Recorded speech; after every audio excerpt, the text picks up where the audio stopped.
আধুনিক তথ্য প্রযুক্তি ব্যবহার করে theReport24.com আমাদের সাধারণ মানুষের তথ্য চাহিদা পূরণ করার জন্য যে উদ্যোগ নিয়েছে, আমি তাকে আন্তরিকভাবে অভিনন্দন জানাই, শুভেচ্ছা জানাই।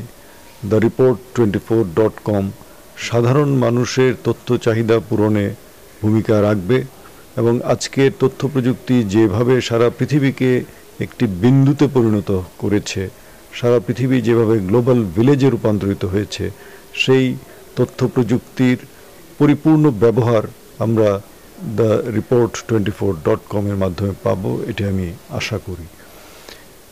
ওয়েব বেসড এই গণমাধ্যম সম্প্রচার মাধ্যমের বিকল্প হিসেবে কাজ করবে, মুদ্রণ মাধ্যমের বিকল্প হিসেবে কাজ করবে, ইন্টারনেট প্রযুক্তিকে ব্যবহার করে সাধারণ মানুষের দ্বারে, সাধারণ মানুষের কম্পিউটার টার্মিনালে তথ্য পৌঁছে দেবে এবং এটি যে মুহূর্তের মধ্যে ঘটবে সেটি তাদের কার্যক্রমে আমরা উপলব্ধি করি।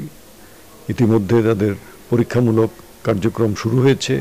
আমি আশা করি পরীক্ষামূলক কার্যক্রম থেকে যখন সত্যিকার অর্থেই তাদের কার্যক্রম নিয়ে সাধারণ মানুষের দ্বারে পৌঁছাবে, তখন এই গণমাধ্যম theReport24.com এর কার্যক্রমের সাথে আমাদের সাধারণ মানুষ আরও বেশি ঘনিষ্ঠ হবে, আরও বেশি একটি ইন্টারেক্টিভ মোডে তারা যাবে এবং এই যে ইন্টারাকশন হবে গণমাধ্যমের সাথে গণমানুষের, সেটি আমাদের এই তথ্য প্রযুক্তির কল্যাণে আরও বহু গুণ বিস্তৃত হবে। সাধারণ মানুষ, বিশেষ করে বাংলাদেশের 16 কোটি মানুষের দেশে সাধারণ মানুষের যে তথ্য চাহিদা, সেটি সম্প্রচার মাধ্যম, মুদ্রণ মাধ্যমের এই সীমিত পরিসরে কিন্তু কখনোই সম্পন্ন করা যায় না।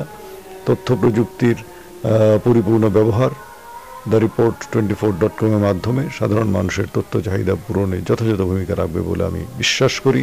আমি আবারও theReport24.com এর শুভানুদ্দায়ী অগণিত পাঠক, দর্শক, শ্রোতা সকলকে আন্তরিক অভিনন্দন জানাই। বিশেষ করে এই গণমাধ্যম যারা চালু করেছেন, যারা এর সাথে সংশ্লিষ্ট আছেন, স্বত্বাধিকারী, পরিচালক মণ্ডলী, সাংবাদিক মণ্ডলী, কর্মকর্তা, কর্মচারী, কুশলী, প্রযুক্তিবিদ সকলকে আন্তরিকভাবে অভিনন্দন জানাই বিজ্ঞাপন দাতা এবং শুভানুদ্দায়ী সকলকে।